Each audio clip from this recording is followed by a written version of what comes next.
welcome to Turn the Page, the official podcast of the Syosset Public Library.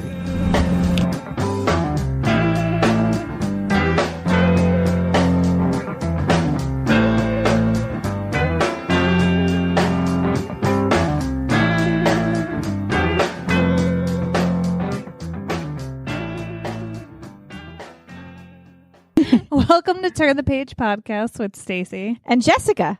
And we're here to talk about her 50th book. We're here with Melissa Taylor Cruz, the author, to talk about her 50th book. And what's the book called, Melissa? It is called The Birthday Girl. And it has such a beautiful cover. Yeah. I mean, I know, did you have any say in that? Oh my God, I am the worst because I never know visually what works. So I just tell them not to listen to me because they came up with this amazing cover and I was like, I don't know. And everybody's like, it's the best cover. It's so great. I'm like, really? If that cover was candy, I would take like a fistful of it and put it in my pocket. It's a really nice cover. I like it. Thank you. Yay. I'm so glad. So let's talk about what's between the covers. You mentioned in at the afterward that it took you a while to write this book. It did. I had this idea for this book for almost 10 years. And it came from the first line of the book is how she buys this house in Palm Springs for her birthday party. And we bought a house in Palm Springs when I was 38. And I joked that we bought it to throw my 40th birthday party in. And it was kind of a joke that became kind of real in my head. I was like, oh yeah, we're going to have this huge 40th birthday party for me. Everybody's going to fly out. I'm going to wear this amazing dress. It's going to be in Vogue. I was like, it just got like delusional and like extravagant. And, you know, it was kind of in my mind, this revenge party, you know, like everybody who was mean to me, or you know, it's like, you know, all the mean people in high school. Look where the bitch is now. You know? Yeah. Isn't that kind of everybody's dream? Just a little bit. Like, look how good I am. You show up at your reunion and you're like wearing a fierce dress, and you're just like, yeah look at me. No, and I remember, and we didn't have the party because I was kind of grossed out by that feeling. I was like, oh my God, what is this monster? Like, why do I want someone to do this? You know, like, what is the need for this? But I remember feeling so fascinated by that emotion, because I hadn't really felt like that. You know, I like to throw book parties, but you know, that's work. I don't really like a lot of attention for myself, but I really wanted it at that moment of turning 40. And I thought, what is it about 40 that brings out this feeling, you know, in people, in women, particularly women? Yeah, I'd definitely say it's a female thing.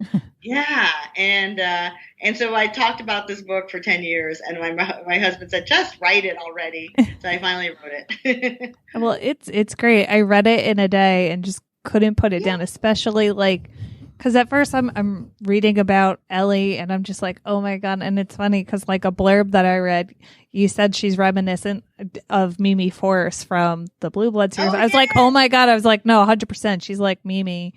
And I was just, and I love that series too, by the way. And thank you. You're welcome. And I'm just like, oh my God, she's crazy. This life is so insane. And then as you get further in and like more kind of secrets are getting uncovered about her life and from what happened 24 years ago, I'm just like, oh my God, like what is happening? And that twist, I did not see it coming. It was really great. Stacy, I think you finished it last night, right? Yeah. And I woke up this morning to a text that was just like, wow, I didn't see that coming. So one of the things I love so much about the book, so just like really quickly, so the book is about Ellie, and she's a model and a clothing designer, correct? Yes, she is. And she buys this house in the third in Palm Springs to throw this 40th, and everybody who's been significant in her life is going to be there.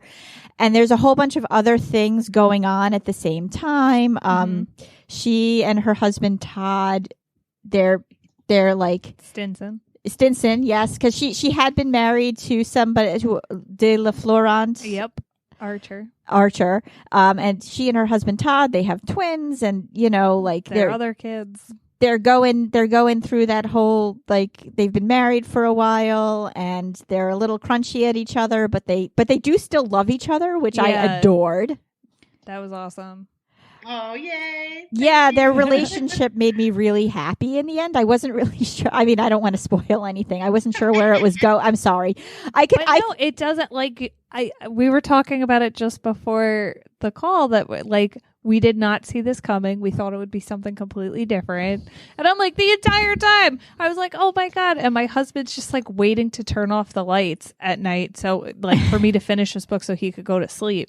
And I'm like, oh my God. He's like, what? And I was like, this book, it's not what I thought. It subverts every expectation you have. Especially, I know I've been reading a lot of thrillers or twisty, turny, suburban, intrigue type books. Yeah. And every time you think something is something, it's not. And it was so clever. And like, I think I said to Stacey, it was like a bait and switch almost. But a good bait and switch, because the switch was like what you really like, something you really like, something that really surprised you, and it paid off. Whereas the classic bait and switch, I guess it doesn't pay off. So Ellie buys this house, and she's going to show off, but there's all of these other things going on, and then it keeps switching back and forth to her 16th birthday, and it tells the story of two young girls who live in, was it Portland, I believe, and they grew up in a trailer park in an area, I believe, where more people were more affluent. And it was Mish and Leo, and it's about Leo's 16th birthday and what they do that night. And I like how the flashbacks between present day and what happened 24 years ago when they were 16, that it like corresponds time-wise, like 6 p.m. here, 6 p.m. there, 6:30 here. Like, as the night progresses, what happens, what secrets unfurl. And I was drawn in. Oh, yay! So well done, Melissa. I'm so glad. I thought, like, and I joke because, when I say it was 10 years, it was probably even 20 years, because I always wanted to write a murder mystery. And after my first novel was published, which was adult contemporary, I told my editor, I want to try my hand as like a mystery. And she said, okay, write a proposal. So I wrote a proposal and I sent it to her, and she's like, yeah, no, you can't write these. No. And I think after 20 years in the business and having written all these books, I think I understood structure, and I had a very, I wanted to build to that twist. I'd read a couple of books that were very inspiring that way, where it just kind of takes you. It's so surprising when you realize what's happening, and I really wanted to pull that off. So I'm glad that you think I did. Yay! Yeah, it was definitely something I wanted to do. And also I'm turning 40 in October, so are you really? Yes. I keep thinking you're closer to my age. No, I'm not. Sorry. I'm not. I'm just very short. But I'm 4'11". I wear but yeah, no. So it was just kind of like one of those things. I opened it up and it knocked me on my head. And obviously I'm not buying a house in Palm Springs. We had a plan, which I don't even think is going to happen, and it's fine. But I was like, hey, her birthday is around the same time as mine, and we're turning the same age. And, it was interesting because I was 16 the same time as Mish and Leo. So it really resonated with you. It really resonated. So how did you come up with just like the whole, like the interwoven, I guess, intricacies of Ellie's life and contrasting it with Leo and Mish? I think I knew I wanted to write about her, this woman who was very successful, but also kind of, a mess, and like that she wanted to show off her life just as it was crumbling around her, because I think that that's, part of what happens a lot when people have these kind of elaborate ideas. We actually went to the party that's described there, and it was a friend of mine who was turning 40. But it had this, and he had flown in designers. There was all this there was more staff than people. It turned out only 12 people would come, so there were 12 of us. But then like a staff of 20. He'd like redone the hotel. He just made it was just the most elaborate thing. But then his wife couldn't be there because she was in rehab. So the entire weekend, all we talked about was how she was in rehab. And I was just like, oh my God, this is so crazy. He spent all this money and, wanted to have this like perfect, I think he'd been planning it for a year and she just got sick of it. And she said, why are you having this? I think part of it was her revenge on him, but he wanted to show off so much. So, it kind of stayed with me, and we threw him one of the parties. There were several parties, and one of them was at our house. And I just remember thinking, oh my God, what if you wanted to throw this crazy party, but then it all falls apart? But then I thought, okay, it falls apart because something happened in her past. And I thought, okay, what happened, in her past that she's trying to hide? And for me, the book kind of came alive, and I knew I could write it when I realized, I'm going to do the past. I'm not just going to have it in, as things that we find out in the present. Mm-hmm. I'm just going to show it. I'm going to be there, in the 80s when she's, 16 and show what happened. And I'm a YA writer. I could do that. and I was really excited that I got to write about teenagers. I kind of snuck in, what I do all the time in my adult novel. And I think that's when I kind of figured out that I could do this story. And I wanted to write about best friends, and is a lot of it is inspiration with people that I know or that I've feelings that I've had. Imagining what would happen. And I was a journalist, and I covered a lot of fashion, and I covered a lot of models, who come from, some of them come from, very underprivileged backgrounds, and then their lives become, they take them to the stratosphere, and they, have this kind of very hardscrabble background, but because of their beauty, it kind of propels them to this life where one second they're in a trailer park, and the next moment they're on a yacht in Greece, mm-hmm. With the richest people in England, and you hear about all the sordid stories, but there's also stories where the 30-year-old British heir to all the states in whatever Canterbury or whatever, like falls in love with them, and then they become the Real Housewives. Yeah. It's just kind of I just thought like that was such a fascinating trajectory, that you could have those two experiences in one lifetime, being at the bottom of American society, then all the way to the top of international society. So I thought, wow, there's only one way to do, and people don't realize how powerful beauty is, So I thought that was fascinating. It's definitely like interesting to see that, because I like the scene where Ellie's next to her husband. She's like, who did he bring? Like, who is that like hooker? And he's like, what? Like, what are you talking about? She's like, she's definitely a pro. And she's like, I never sold my body. And like, I'm married, Archer. And I was like, I would never think of anything like that. But I was like, when reading it, I was like, you want to know what? Good for you, Ellie, because you landed your daughter to have a nice inheritance. And and that's the other thing. Like, on one hand, she's like, Todd, you gained weight. You're doing like, stop this. eating the pie. But then she's just like, but don't cheat on me because I love you. It was just, she was such a complex character. She wasn't just this like rich, beautiful woman that you want to hate because she's just so greedy. It could have been very easy to make her completely vapid, and you didn't. Yeah, and it was her layers are good. Especially just some of those, like the relationships, because I got a kick out of reading her relationship with Montserrat, Todd's ex-wife. Oh, Montserrat! Like, where do you come up with your names? Yeah, the names are really cool. They're amazing. And I was just like, I know, oh my I God, love they're Montserrat. nuts. I mean, she's so terrible, this toxic person who becomes a life coach. I just laughed. I lived in LA a long time.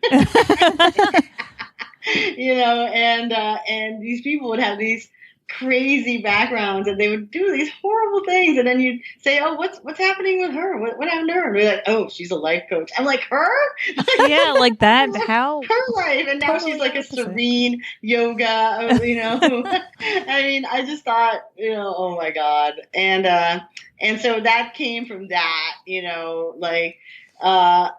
and I'm still in New York, or I'm in LA, but and I do like LA now, but it is a different place where these and it is a place where all these amazingly good-looking people who find answers in the kind of this new age crystal life coaching, and so it's a little bit of a satire of that, but you bring I've had it a up lot a of bit in the book. divorced friends with toxic ex-wives, so heard a lot of stories. You bring that up in the book of how like LA's different from New York, and it's different from like London and England, and the different people that Ellie had in her life throughout the different stages of that. Of like these people are more like this, and I just when it's like like the billionaires are coming, and I was like, I can't imagine meeting a billionaire. And like you got Mean Celine in this. I liked Mean Celine. Every time I read it, I chuckled. Yeah, because I was just like, because you end up having like nicknames for friends and everything. And I just have to say, this is going back to when Leo and Mish were 16, and I was like, I'm reading it, and they're going to Stacey Anders' party, and they didn't even realize like it was her birthday too. But I was like, oh my god, you spell Stacey correctly. Like, thank you, because you spell it the way I do. Yes, that is the right way to spell Stacey. Thank you. I feel very validated. Okay, my good. childhood of not finding my name spelled the way at like all those tchotchke stores. Yeah, because they'd always spell it without the E. So Without I'm like, the oh, I'm like, no, can't. the E. Yeah, I can't get a keychain with my name on it. Like, but it's just like all the names were interesting, and like not even just I'd say of the characters, but of some of the settings, like their trailer park, Woods Forest, like that was like stuff like that around, like the woods in the forest. Like, isn't that the same thing? Yeah, right. And I was trying to think of how exactly that works.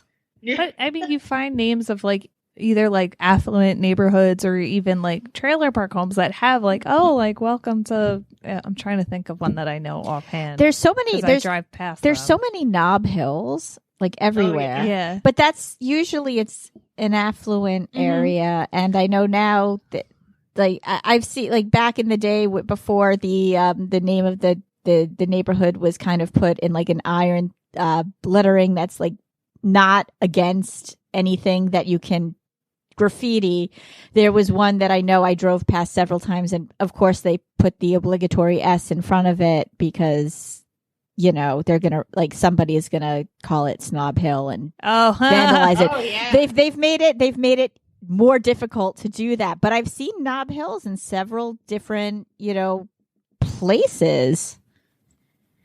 Oh yeah, no, definitely. And I mean, I grew up in San Francisco, so I remember that. Like, our Knob Hill was like the peak of the snobs. So you had a Knob Hill too, yeah. Well, because even growing up, like we're on Long Island, and I grew up in Jericho, which is the town over from this library. And there's, here's some of the neighborhoods. This is like. I'm trying to think of the actual neighborhood names, because like you had regular neighborhood names. Like I grew up in East Birchwood. There was West Birchwood, like White Birch, and then you had they're from like like Muttontown, and then like these estates, and then there's North Syosset, but it's all different. Yeah, but who lives where and what neighborhood is that culture and whatnot. I thought the relationship between what was it, Mish and Brooks, back in when they're reminiscing how Mish was dating this very very popular jock rich boy, and Mish was goth. Yeah, and Brooks was not goth. Just imagining them together, like putting on her dark nail polish and lipstick. Yep. And just all the comments that I think like Mish's mom had, not Mish's, it was Leo's mom, about like, oh well, he's not going to marry her, but it's his parents are tolerating it for now. It was like, oh, it's just a phase. Yeah, grow out of it. Yes. Yes. And the hoochie girlfriend phase. but again, like that was another really interesting relationship that wasn't what you thought it was going to be. Yeah, no, I think having grown up in the 80s And then also, seeing stuff, kind of in those John Hughes movies that kind of define, there's like that, the whole Pretty in Pink, kind of genre, it kind of tells you one story. But, the reality is, it's never that, it's never that black and white, and there would be, kind of these blonde, kind of rich boy jocks, dating kind of like more of the kind of gothy / slutty girls, who were my friends. And I just remember being so fascinated by that because I didn't see it in popular media. And, there was always that like, oh, the mean people, they're so mean. And, but it was almost, that was like a cliche. It's like, it's not that. It's like, you just don't get invited. They're not mean to you to your face, but like, you never get invited. Yeah. There's always this feeling of being an outcast, but it's not direct. It's always kind of this indirect thing where your place and your place is not with them. So I wanted to write about that. And then, he grows up in this kind of affluent, his parents are lawyers, and they're not closed-minded. They're like, yeah, sure. You can have his girlfriends, totally fine, with them because they think, it's not going to last. And he's going to go off to what, Dartmouth or something and meet the Dartmouth girl. Yeah. Yeah.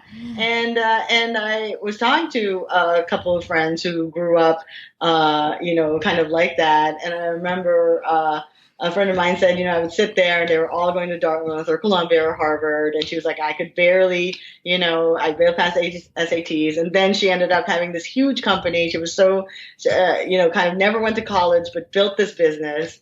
And she always thought of herself as not smart because she wasn't smart like them. And I was thinking, oh, that's so fascinating. You're like the smartest person I know.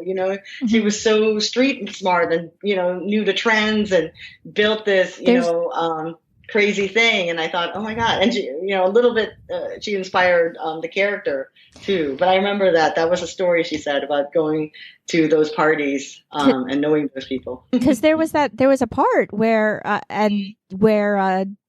her daughter, is it Imogen, but they called her Gigi? Yeah. Oh yeah. Was she was being teased because she wasn't book smart like the other kids were, and Todd says to her, "Well, you're smart like mommy." Yeah, that was cute. That was a sweet scene. And it's true. There are different kinds of smarts. There's different kinds of being shrewd. You could be 100% book smart, get perfect grades on the SATs, and be really naive. Yeah. Yes. And unable to kind of function in the world where people are mean. Yep. Yeah. Or you could just be really, really good at taking tests and just like in general, like you function better outside of the academic field, and you find yourself in a trade, or you might not be good at taking tests at all, but you still find something that works. You can pick up things, whether it be like trends or I don't know, like finance or like social norms and culture, to be able to like really blend and do well with that. People. Oh yeah. Yeah, definitely. So is this like one of your favorite books that you've read? Are you allowed to pick a favorite of your own books? Oh, written, not read. No. I was like, that's what I meant. It's definitely very close to my heart. I had this idea for 10 years. I've always wanted to write this book. And it was really easy to write. It felt, just very natural. So I feel very protective of it. But yeah, I think it is one of my favorite books that I've written. I think it's very close to my own voice, and my own personality. So when people say, like, oh, she's like the character you love to hate, I'm like, really? She's that unlikable? I'm like, she's basically me in like a grotesque funhouse way. In the beginning, that's what you think, but really, it's so nuanced. Yeah, you peel her layers to realize like what she feels about stuff, and it was nice because like usually when you have the blended families, it's like, oh, it's the step monster, and she's like, no, like I love this child, Sam. Yeah, we haven't even spoken about Sam, who was their oldest, who went to Stanford, as Ellie liked to tell people. Stanford. that she manages to drop in every conversation. Yes. Yeah, no, and I think, that is, being, at this point with a lot of divorced friends, with a lot of stepkids, there's this cliche like, oh, the horrible stepmom. And it's just not that, and I'm so, and it's kind of powerful to have so much love for a kid that's maybe not yours biologically, but that's your kid. I mean, you raised that kid, you were there for her, and in some cases, it's their real mothers who I've seen it, sadly, where the real mothers are the monsters, and it's so great that you at least have a stepmom who is there for you. And, like she says, I love her just the same. I always count her. She is my kid. I think that really is part of what makes Ellie lovable to me, that, she has so much love for her children. Yeah. Out of curiosity, when clearly it was bragging rights. Our eldest goes to Stanford, but do you think she took a little bit of pride in the fact that Sam kind of had a rough beginning as well? She had this monster, Montserrat, as her mom, and even though she did end up with a lot of privileges that got her to Stanford, maybe she felt a little bit of a kinship that this young girl was able to overcome this and she was part of it? Or do you think it was really more bragging rights? No, it's funny. I think that is true. I think that's why she kind of relates to Sam, because she had, kind of this chaotic life with her mom. And I think that's, in a way, Ellie sees herself more in Sam than in her children who were more, kind of sheltered. Mm-hmm. Definitely. Well, thank you so much. It's a great book, and it was great talking to you. You are so much fun to talk to. Yes. If you ever write another book, please come talk to us. Yes. You will write another book. What am I talking about if you ever write another book? All your books are really great, and it's nice to see, because I've read Blue Bloods, I've read Witches of East End. I watched some of the TV show. And you write the Descendants books. Yes, and I need to get into it because I love the Descendants. Awesome. But it's really cool to see you do something a little different than what you've done before, and I highly recommend it to people. I can't wait to It's going to be a staff. I'm going to make it a staff pick. Sames. Yeah. Samesies. Melissa De La Cruz, come back and talk to us. This has been so much fun. You clearly love what you do. Will do. Thank you. So thank once you again, so much for having me. Thank you. This is Jessica and Stacy and Melissa De La Cruz, and we are going to close this chapter of Turn the Page.